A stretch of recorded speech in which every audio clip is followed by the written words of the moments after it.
Studio Perlice.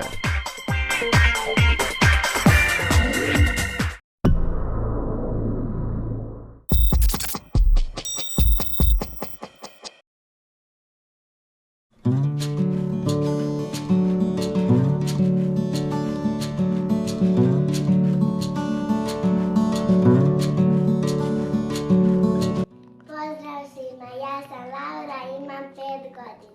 Ispričat ću vam kako sam odabrala poklonstvo bratu za rođendan.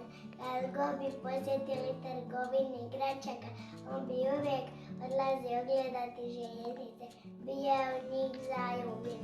Mogao je satima stajati i promatrati kako lokomotiva svijetle vuče vagone i vozi prugom.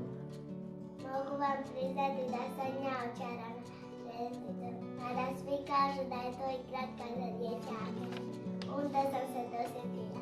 Nagovorila sam roditelje da je kupe bratu za rođendan. Tako će postati i moja igračka, ali to neće niko znati. Odabrali smo najmoderniji uz lokomotivu i vagone, dobili smo i pokretni most. Sa strane se mogu složiti 2 zgrade iz stabla, a imaju i željeznički znakovi. Poklon je spreman i čeka proslavu bratovog 8. rođendana u subotu. Kad ugleda željeznicu, mislim da će biti presretna. Ja isto, zato sam i odabrala.